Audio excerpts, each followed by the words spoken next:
Aziz milletim, Қымбатты халқым, мен сіздерге шын жүректен шыққан сезіммен және ыстық ықыласпен сәлем жолдаймын. Бүгін түнде біз 2023 жылды аяқтап, 2024 жылға қадам басамыз. Жаңа күнтізбелік жыл елімізге, ұлтымызға, бүкіл адамзатқа хайырлы болуын тілеймін. Шын мәнінде әрбір жаңа жылды қуанышпен, үмітпен, толғаныспен қарсы алынуы керектігін білеміз. Бірақ бұл жаңа жылға һәм өңірімізде, һәм әлемде болып жатқан келеңсіздіктер мен өткенде ғана жан берген шехиттеріміз себебінен көңілсіз кіріп жатырмыз. Әрине, бүкіл адамзат үшін бұдан да әдемі, бұдан да бейбіт, бұдан да гүлденген болашаққа деген үмітімізді сақтап жүрміз. Бұл үшін ең алдымен сөзде демократиялық және либералды елдердің қолы қанды террорист лаңкестік ұйымдарға көрсеткен қолдауларын үзгенін көруіміз керек. Бұл үшін ең алдымен Газадағы жазықсыз балалардың, әйелдердің өлтірілуіне қарсы барлық елдер мен ұйымдардың ортақ ұстанымда болғанын көруіміз керек.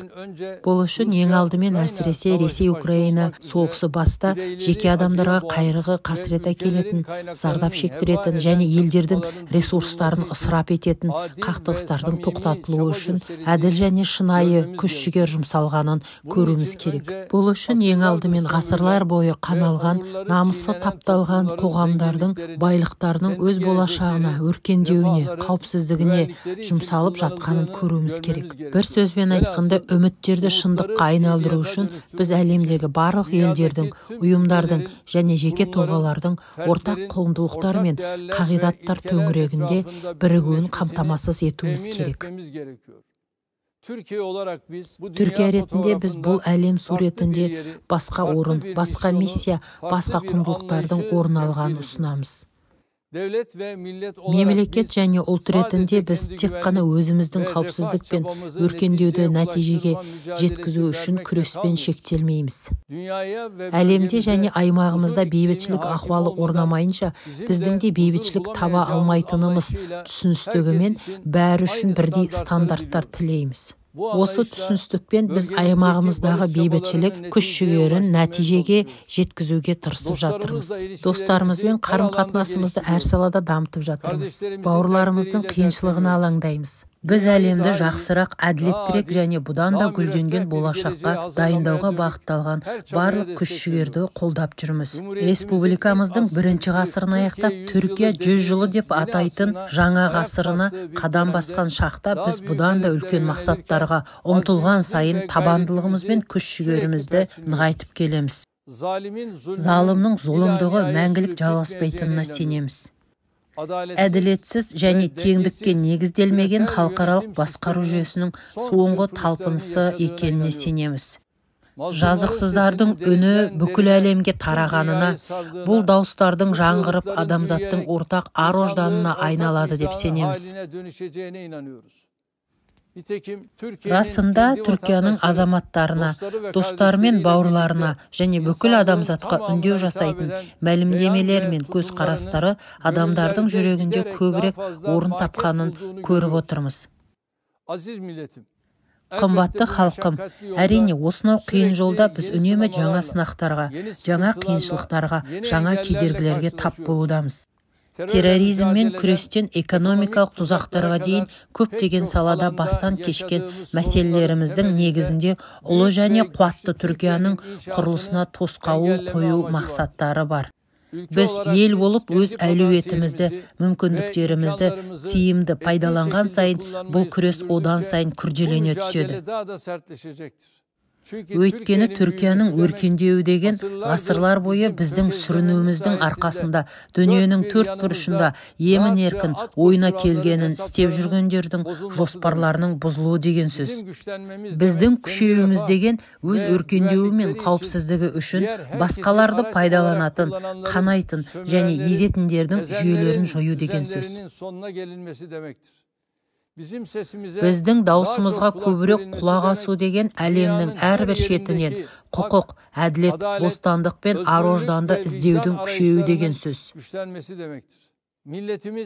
Ұлтымыз тарихтың ешбір кезеңінде өз мақсатына жету жолында құн төлеуден, құрбандыққа барудан, жауапкершіліктен тартынған емес.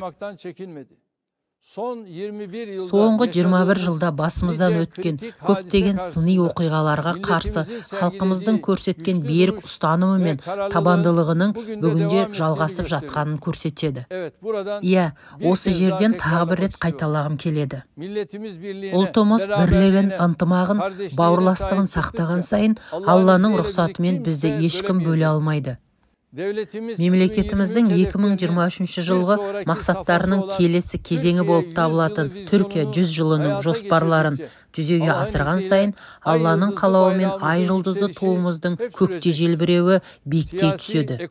Саяси, экономикалық, әскери және дипломатиялық жетістіктерімізбен достарымызға сенім, дұшпандарымызға қорқыныш ұялаған сайын алдағы тұман бірте-бірте сейіледі. Түптеп келгенде тәуелсіздігіміз, болашағымыз үшін ымырада болсақ, қасиетті жорығымызға ешкімде кедергі бола алмайды.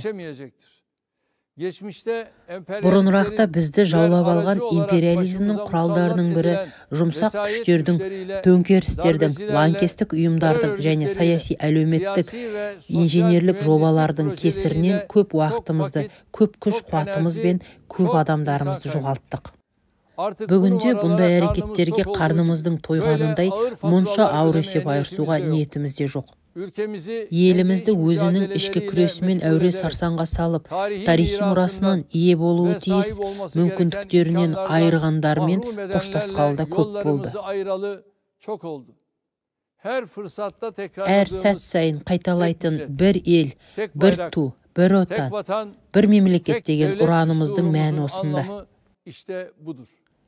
Алла қаласа 2024 төңкеріс әрекеттермен басталып, COVID-19 эпидемиясымен ұлғайған, аймағымыздағы қақтығыстар күшейе түскен қиын кезеңдерден құтылып, мақсаттарымызға баса назар аударатын жыл болады. Халықаралық дағдарыстардың артып жатқан кезеңінде біз өз айырмашылығымызды тағы бір рет көрсете отырып, өндіруші, жұмыс беруші, ұлғайған және дамыған Түркияның жұлдызын көтереміз. Иә, 2023 мақсаттары баста болған негізгі жолымызды Түркия 100 жылымен бірге бастатып жатырмыз. Бұл күресімізде сіздердің қолдауларыңызбен жеңіске жететінімізге жүрегімізбен сенеміз. Осындай сезімдеріммен жаңа күнтізбелік жылының ұлтымыздың барлық мүшелеріне және адамдарына хайырлы болуын тілеймін. Баршаңызға құрметпен және махаббатпен сәлем жолдаймын. Сау болыңыздар.